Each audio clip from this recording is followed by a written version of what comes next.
Greetings to everybody. Welcome to this literature reading. We started reading from the talks on the Gita by Vinobha Bhave. And there was few thoughts that I wanted to share because he talks a lot about swadharma, our duty. And it depicts the meaning of swadharma can be translated as one's natural duty, dictated by one's natural state of being, one's true self, and one's station in life. And as I was thinking about this duty and our action, a thought provoking statement from revered Daji's teachings is attainment comes always by his grace. We can work hard, we can do everything, but nothing is guaranteed. What all we do is prepare ourselves for grace to descend, to make our heart so loving and soft. Softness of the heart is of absolute necessity. So, as his gift, only through the compassion of the ultimate does a seeker arrive at these lofty states of divinity. That means we can never be deserving enough. Only out of compassion, the great elders see us longing, trying, and grace flows. The effort on the part of the seeker is to attract grace. And without this understanding that our effort is only to attract his grace and their gaze towards us, we develop ego. We think, oh, I am doing this travel inside my journey. I have mastered it. I have the knowledge of this now. All this is our play of the ego. In spite of all understanding, all the sadhana, until and unless the head totally bows down in surrender, the grace cannot really flow. Because in efforts also, sometimes we have to loosen our efforts.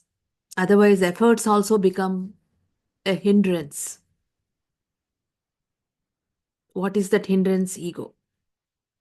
Because we start to believe that because we are putting efforts, we will get it. Ego is too involved in this efforts. So when the intense efforts end, and when you totally give up, surrender, this state of effort slips into your subconscious mind. And in the subconscious level, it continues with the same intensity. And then you are relaxed.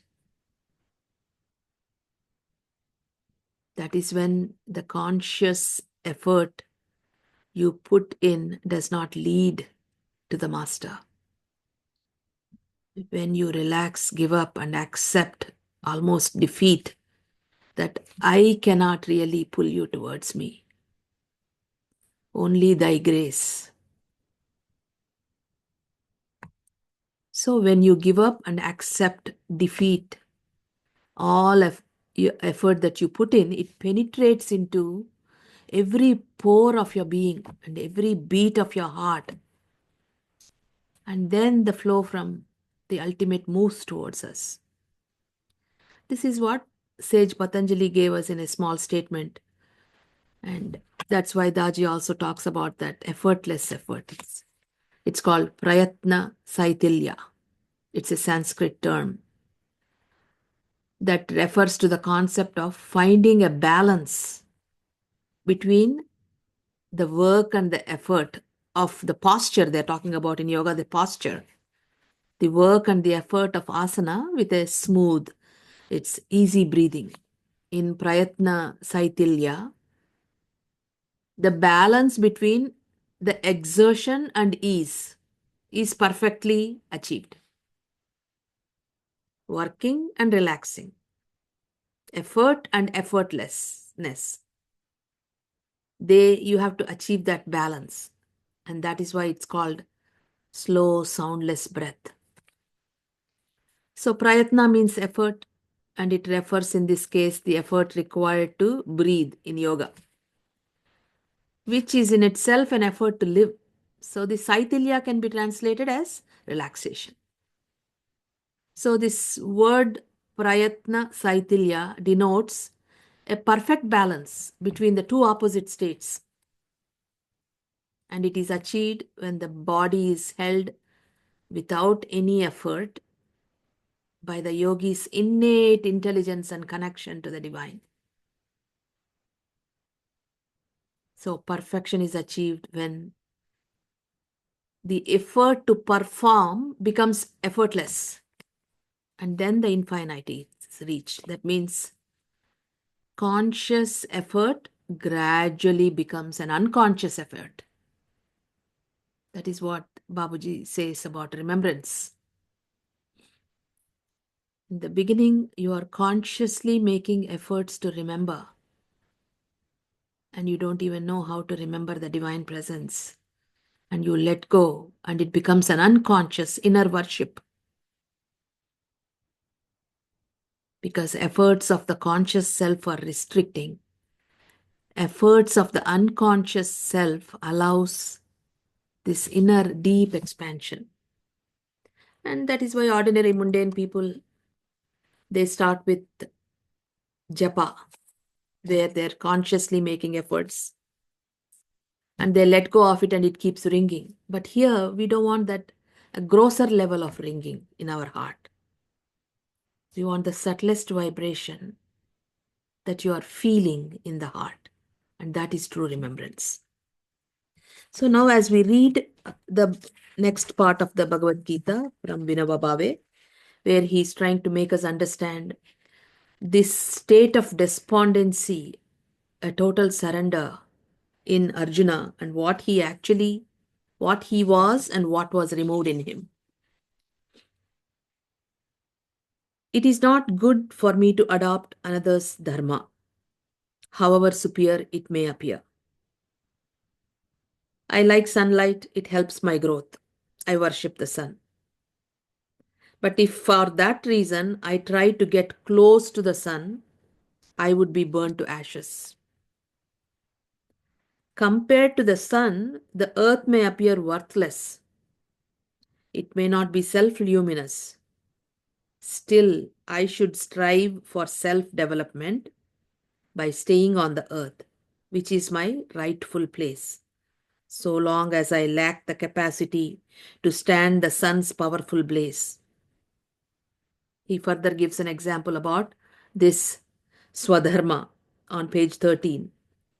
I lack the capacity to stand the sun's powerful blaze. If someone were to say to a fish, milk is better than water, come and swim in the milk, will it accept?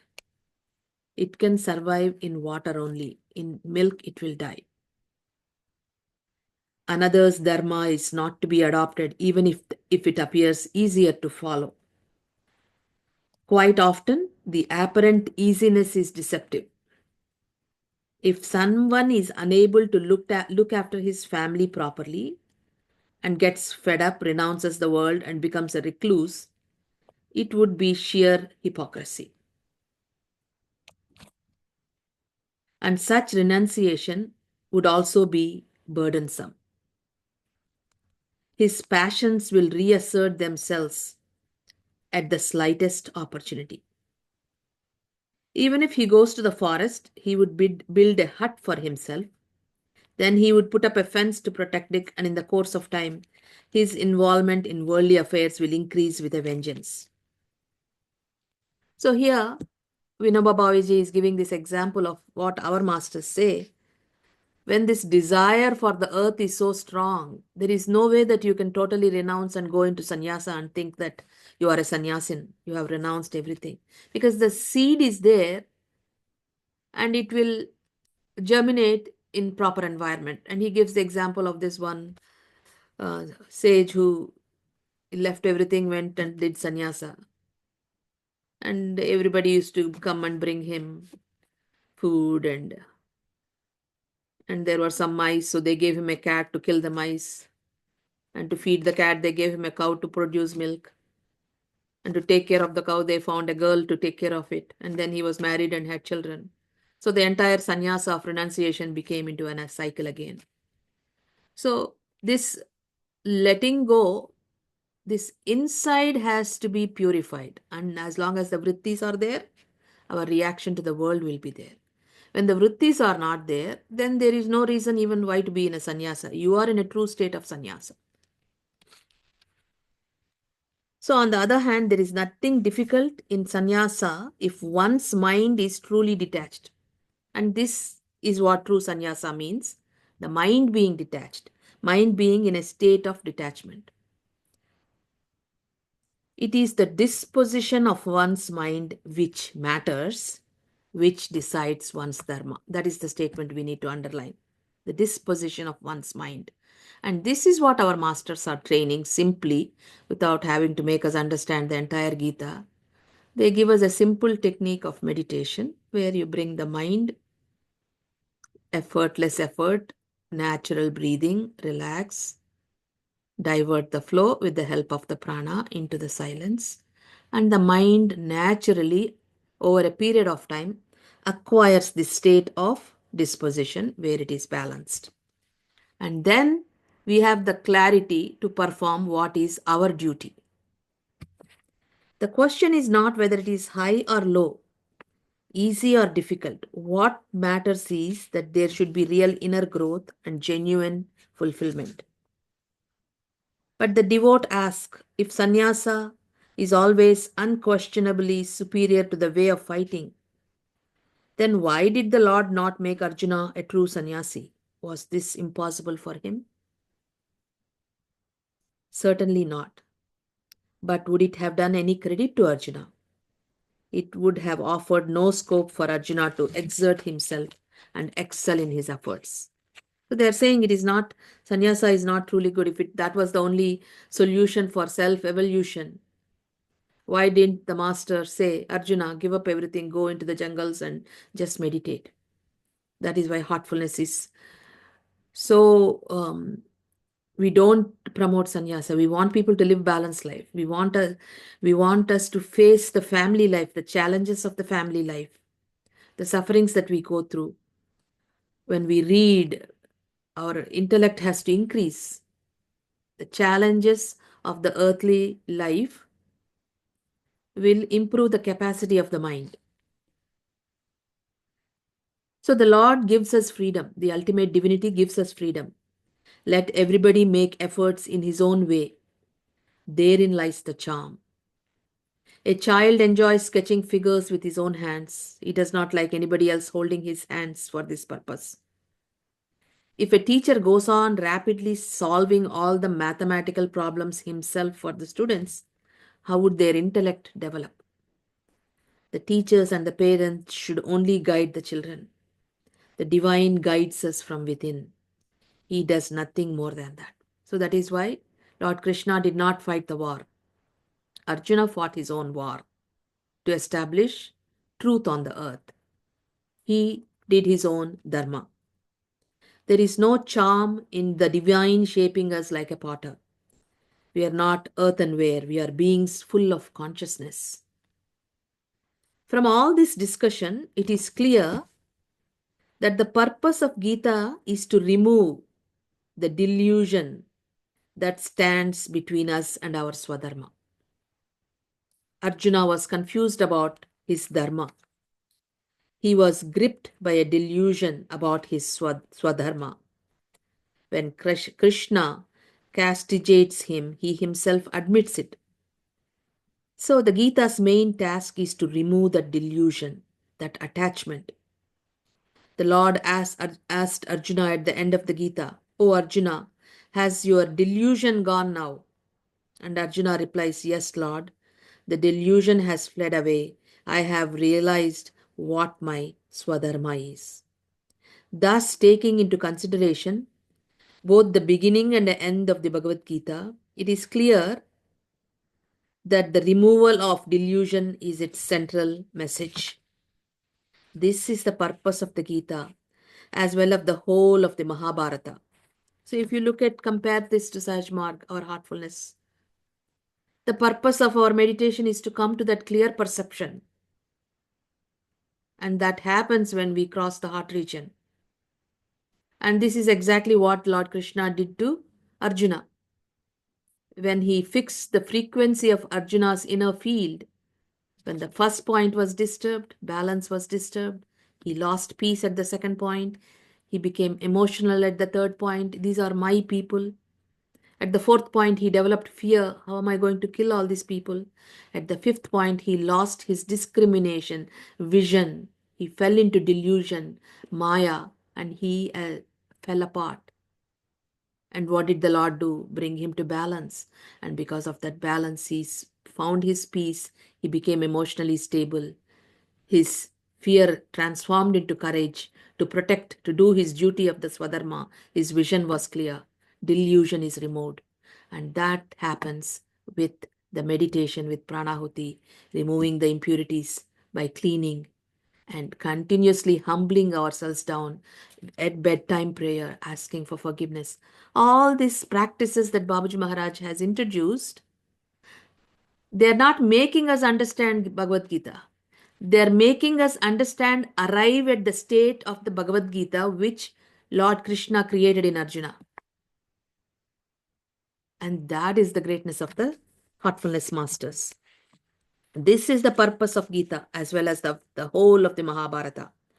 Vyasa had said right at the beginning of the Mahabharata that he was lighting this lamp of history to dispel delusions in the minds of the people. Honesty and straightforwardness make one worthy of the Gita's message. That is what Daji calls us authentic, become authentic beings. This introduction to Arjuna's condition helps us greatly in understanding the rest of the Gita. We should be grateful for this. It also helps us in another way. It reveals Arjuna's straightforwardness and honesty. The word Arjuna, in fact, means one who is honest and straightforward in nature. He candidly told Krishna all that he felt and thought. That is why lately I keep telling in all our sessions that when you are meditating, think the Master is observing you and your heart is completely open, all your weaknesses, strengths, everything, or he's able to see yourself is naked in front of him. And because his vision is on you, all your flaws are dropping away. See, we cannot hide from divinity. That is authenticity. All our weaknesses we place in front so they can remove it. It is like going to the doctor and hiding what disease you have. They can't cure you. So this is the same thing that Vinobha Bhave is praising Arjuna for his authenticity, his straightforwardness, his honesty. Arjuna candidly told Krishna all that he felt and thought. He hid nothing from Krishna and ultimately surrendered. As long as we are hiding, there is no state of surrender. Remember that. That is the statement I drew from this. In surrender, there is no secrets. If we are trying to be preceptors, and in the real world we are trying to be mean to people around us, what kind of surrender is that? What kind of human beings are we? Ordinary human beings, there is one statement once Chariji Master said, if somebody makes a mistake and they don't know it, without knowingly they make a mistake, they do have to go through the consequences, but the punishment is not severe by nature. But when somebody knowingly makes mistake, the consequences are severe. So, as spiritual beings, when we make mistakes, we have to be prepared. Consequences are severe. The higher we are, the severe the punishment would be. So, if Master makes a mistake, his punishment would be unbelievable. We may think, oh, because he's a master, he did so much good things, so he should be forgiven by Babuji. It doesn't work like that. So, we have to be authentic, very clear, very pure. We have to strive for it. Knowingly, we cannot make mistakes. So he candidly told Lord Krishna that all that he felt and thought, hid nothing from him, and ultimately surrendered to him totally. In fact, he was already his devotee. When he made Lord Krishna his charioteer and entrusted to him the reins of his horses, he had got ready to give into his hands the reins of his mind also. Let us do likewise. Let us not think that unlike Arjuna, we do not have Krishna to guide us. A lot of times people think, oh, Lord Krishna is not here. The essence is within us. The divine is within us. The master is within us. Let us not get caught in the fallacy that Krishna was a historical person. Everybody has that ultimate divinity, Krishna, residing in his heart as the indwelling self. Our self is that Lord. He is nearer to us than the nearest. Let us bare our heart with all its impurities and weaknesses. Don't hide our weaknesses before Him and say, O Lord, I take refuge in you. You are my sole guide, my master. Show me the right path and I shall follow it. If we do so, Arjuna's charioteer will be our charioteer too. That being that ultimate which guided the honest, straightforward Arjuna, that essence is within us and that essence will also guide us. We shall hear the Gita from his own lips and he will lead us to victory. We will do the next chapter next time. That is the teaching in brief, self-knowledge and equanimity.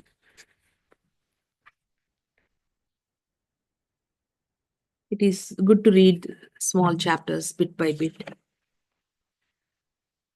And after we read them, we need to ponder on them to see what is the message for me. What did I take from this reading? What can I transform?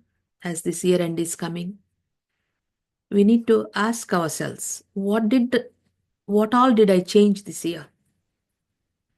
The beginning of the year, we always have these goals. I want to do this, I want to do that. Have we taken one practice and perfected it this year? Can we say that? I have taken just one aspect of the practice, that I meditate every day, 6 a.m. sharp. Have I perfected it? So we have to definitely utilize the opportunity of writing in our diary and utilize that opportunity to set our goals and review our goals. In this reviewing, this introspection process is absolute necessity. It is not that the masters are moralists and trying to punish us and trying to scare us that karma is inevitable, all that. They're not trying to scare us. They're trying to show us the reality. It is like us preparing our children for medical school. We're not trying to scare them. We're trying to tell them you have to prepare yourself because the challenge ahead is strong. So our actions, our thoughts matter. Everything is recorded in the ledger of time, says Babuji. So we have to make efforts to become authentic and pure day after day. That is our efforts. That is our swadharma. We came into this earth and our purpose is to evolve to the highest consciousness. That is our swadharma. And we need to work towards that, make efforts towards that. So let us all now meditate.